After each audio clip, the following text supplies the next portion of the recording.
Hello friends, NCLEX founders अपन theory classes study कर रहे थे, जिसमें आज अपन नया चैप्टर स्टडी करेंगे। चैप्टर का नाम है risk condition related to pregnancy, chapter number 23, part first. ठीक है, तो देखिए प्रेगनेंसी से रिलेटेड कौन कौन से रिस्क कंडीशन होती है उन सभी को अपन स्टडी करेंगे। तो सबसे पहली जो रिस्क कंडीशन है that is bleeding during pregnancy. ठीक है, तो देखिए सबसे पहले अपन इसके कारणों की बात करेंगे। तो प्रेगनेंसी के दौरान यदि ब्लीडिंग होती है तो उसके बहुत सारे कारण होते हैं, तो उन सभी के बारे में अपन डिस्कस करते हैं क्या क्या कारण है। पहला कारण है अबॉर्शन। ठीक है, यदि अबॉर्शन हुआ है तो उसकी वजह से ब्लीडिंग जरूर होगा, सबसे मेजर कारण है ये। ठीक है, major cause of bleeding during pregnancy. ठीक है, दूसरा है मेलिग्नेंसी, कोई ट्यूमर है, कोई मेलिग्नेंट कंडीशन है। तीसरा कारण है पोलिप, यानी अंदर के जो ऑर्गन्स हैं वो यदि प्रोट्रूड होकर के यदि बाहर निकल रहे हैं और देन अब रप्चर हो रहे हैं तो उसको अपन बोलते हैं पोलिप्स। ठीक है, ये तीसरा कारण हो गया। नेक्स्ट कारण है ट्रोमा, कोई इंजरी हुआ है तो उसकी वजह से भी क्या हो सकती है, ब्लीडिंग हो सकती है। नेक्स्ट एक्टोपिक प्रेगनेंसी, यानी कि ये नॉर्मल प्रेगनेंसी है जहाँ पे जो इम्प्लांटेशन है वो यूट्रस में हो रहा है, लेकिन एक्टोपिक प्रेगनेंसी में इम्प्लांटेशन कहाँ होता है, फेलोपियन ट्यूब में होता है, तो इसकी वजह से भी ब्लीडिंग हो सकती है। अगला कारण है molar pregnancy, hydrated cyst for mole है। ठीक है, मोलर प्रेगनेंसी है तो उसकी वजह से भी क्या हो सकता है, ब्लीडिंग हो सकता है। नेक्स्ट कारण है यूटीआई, यूरिनरी ट्रैक्ट इन्फेक्शन। अगला क्या कारण है, प्लेसेंटा प्रीविया या फिर अब्रप्टिव प्लेसेंटा, ये सारे अपन आगे डिस्कस करेंगे। तो ये है मेन कारण किसके, ब्लीडिंग ड्यूरिंग प्रेगनेंसी के। चलिए नेक्स्ट अपन आगे बात करते हैं अबॉर्शन। अबॉर्शन क्या है कि pregnancy end before 20 week of gestation. अब इंडिया में अपने 20 वीक नहीं है, 22 वीक हुआ था और अब कई बुक में तो 24 वीक भी दिया हुआ है। एक ऑप्शन पूछ ले तो 24 ही मानना है, एनक्लेक्स में 20 वीक दिया हुआ है। ठीक है, सारा मैंने बता दिया आपको। तो प्रेगनेंसी एंड हो रही है कब, before 20 week of gestation, gestation के गर्भावस्था के 20 सप्ताह से पहले ही यदि बच्चा क्या हो रहा है, प्रेगनेंसी एंड हो रही है या तो बच्चा बाहर डिलीवर हो रहा है, फिटस जिसको बोल रहे हैं, जो कि प्रोडक्ट ऑफ कंसेप्शन जिसको बोलते हैं, वो वायबल नहीं होता है इस पीरियड में। ठीक है, तो या तो क्या हो रहा है कि वो बाहर डिलीवर हो रहा है या फिर वो डेड हो रहा है, उसको अपन बोलते हैं अबॉर्शन होना। ठीक है, टाइप्स की बात कर लें अबॉर्शन की, तो सबसे जो पहला टाइप है दैट इज मिसकैरेज। ठीक है, किसको बोलेंगे miscarriage, term use for spontaneous abortion. Spontaneous abortion का ही दूसरा नाम क्या है, मिसकैरेज बोलते हैं इसको। ठीक है, तो pregnancy and because of natural causes, किसी प्राकृतिक कारणों की वजह से यदि अबॉर्शन हो रहा है तो उसको अपन क्या बोलेंगे, स्पॉन्टेनियस बोलेंगे या फिर मिसकैरेज बोलेंगे, दोनों चीज़ें ध्यान में रखना अच्छे से। नेक्स्ट है अगला टाइप जो है अबॉर्शन का, that is induced abortion.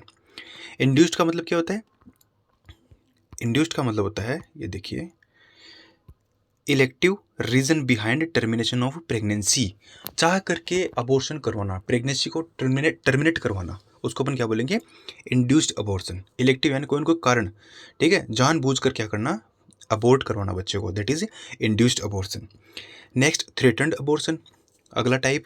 Threatened abortion क्या है, इसमें स्पॉटिंग होगा, क्रैम्पिंग होगा विदाउट सर्वाइकल डायलेशन। स्पॉटिंग का मतलब होता है ब्लीडिंग, क्रैम्पिंग मतलब क्रैम्प होगा मदर को, लेकिन सर्विक्स जो है वो डायलेट नहीं होगा, सर्विक्स डायलेट नहीं होगा।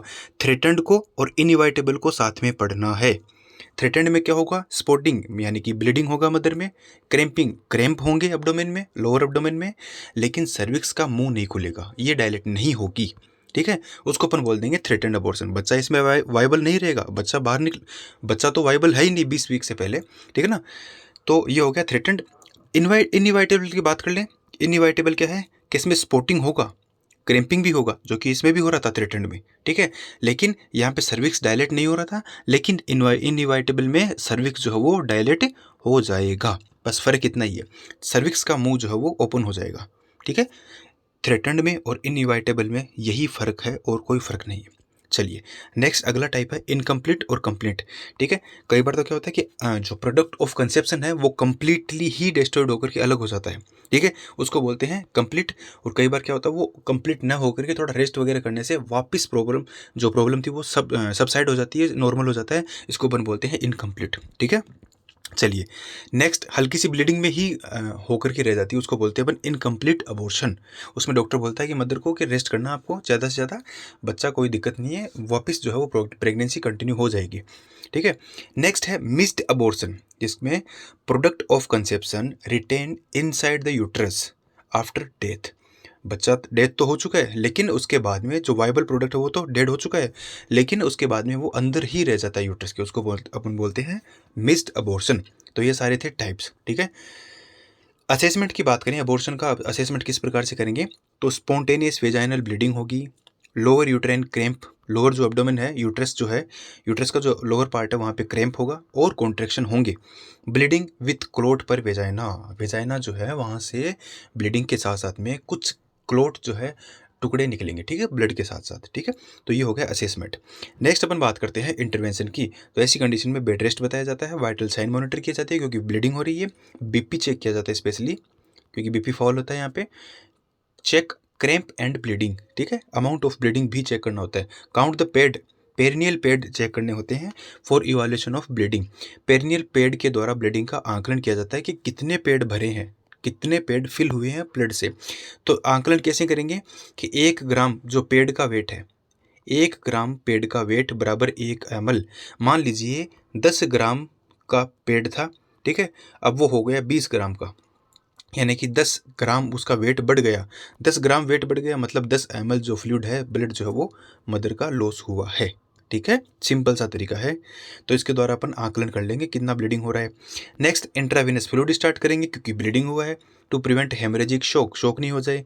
Next prepare for D&C, dilation and curettage, complete सफाई करके उस प्रोडक्ट को बाहर निकालना ही एक लास्ट उपाय रहता है। नेक्स्ट पार्ट के लिए बने रहिए रवि नर्सिंग क्लासेस के साथ। धन्यवाद।